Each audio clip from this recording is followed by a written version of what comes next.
Hi everyone, my name is Jess and today we're going to discuss 3 skills that every good salesperson needs to have. All right, let's go ahead and get started.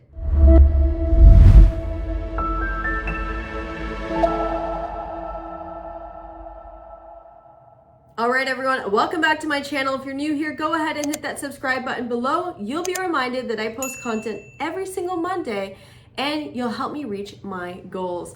Now today we're going to talk about 3 skills that every good salesperson needs to have.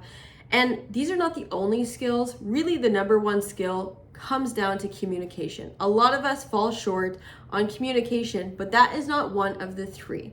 I will walk you through these 3 that you should be working on from a day to day. And sometimes you might, especially if you're new into sales, you might forget to do this because you're maybe memorizing scripts, learning the company culture that you work at, learning the new product, but these are not product specific. This is all about human connection when you're selling something.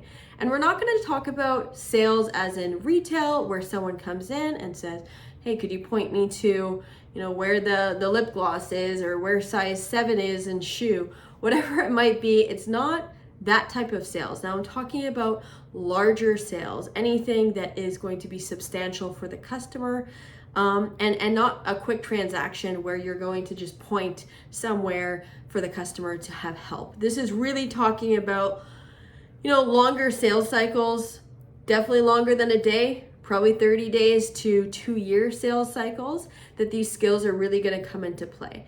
And number 1 would be you need to show empathy to the customer. I don't know how many people I can tell that it doesn't matter about product knowledge. It doesn't matter about how much you know about the customer or how much you know about the company that you work at. It really is about understanding the company's needs, having empathy for the customer. Because let me tell you, if a customer feels like you don't care about them, there is no way that they are going to trust you with their business. Even if you are the smartest person in the room, that customer needs to know that you care about them in order to receive whatever message you're giving them.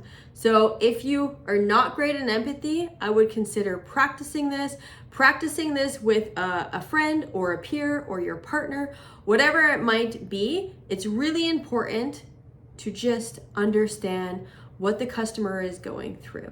Now that goes to my second skill that you need to work on, which is the ability to discover pain points and challenges. And this is not by going through a checklist to discover, oh, they're struggling to deploy this software, or they're just, they're struggling to develop this app, or they're struggling with talent management. Not really just about that, but diagnosis. Working on, okay, the customer has these pains. What is really the most important to the customer? What are the biggest challenges? They might tell you something if they don't trust you as one of their pains, budget, time, all of those pains are going to be something for the customer, but it's so important to give a diagnosis to the customer. Repeat back what you believe their challenges are, just to ensure that you're on the same page.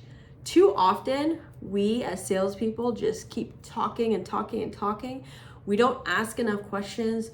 We don't pause. We don't repeat. We are just so focused on the end game of closing the sale. And let me tell you, closing is still a very important skill that most salespeople have not mastered yet. But if you're able to diagnose, you can go and close that sale. You have to know exactly what you're trying to solve for the customer, and that customer wants to select you to fix that problem. Now, number 3 would be handling objections. Now, I've done so much sales training where we're like, okay, what do you say after objection 1? What do you say after objection 2? It's good to have an idea of what those objections are, especially if you care, you have the ability to diagnose, and now the objections that happen once you have that empathy for the customer and once you know their challenges becomes less as a punching to the customer versus a, hey, but didn't you say that you have this problem, or didn't you say you have that problem? It's so important that you almost set a phone call or an in-person meeting with the customer to go through any objections that they currently are thinking. Set the agenda to say, today we're going to talk about some of the things that we could see popping up that maybe don't work. Maybe this solution doesn't work because of this. Less fighting, and I find there's a lot of salespeople that go in with a script of like, okay, objection one, if they say this, I'm going to say this next. And it's really good to plan that out, but it shouldn't be a script. We should not go, I mean, if you know your business enough, you know the product, you know the challenges, you have empathy for the customer, it should be a conversation-based objections of why they can't live without this, let's say, software that you're selling or a solution that you're selling, and what will happen if they don't. And not a scare tactic, but really conversational. I find the best sales that I'm able to close are the conversational ones of, we've built such a good rapport, you know I'm invested in your business, you know I care, I've listened, I've asked the right questions, we've diagnosed the issue together, and now we're at the final point of all the objections that might come. And if you don't know something that the customer says, it's not a problem to say, hey, you know what? I think we might have something for this. Let me get back to you.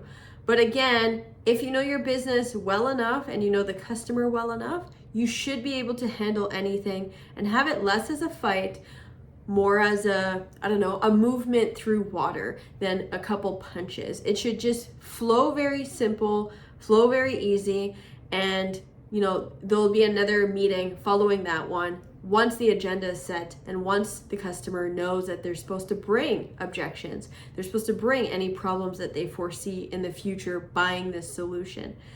Again, those would be really my 3 top skills, in my opinion, to make a great salesperson. I do believe there's hundreds of other skills that we can be working on. You can be solid with the communication. Knowing how to close is another huge one. But the 3 that I mentioned today, which is having empathy for the customer, ability to discover and diagnose their pain points and challenges, and then able to handle objections in not a fighting way, but a way that is smooth like water and the customer is happy to collaborate with you. Those would be it. If you have any and you're an experienced salesperson or new and have maybe a different perspective, feel free to comment below. I absolutely love reading your comments of where you're from and how you landed on my videos. And if you like this video, feel free to give me a thumbs up, and I will see you next Monday. Take care.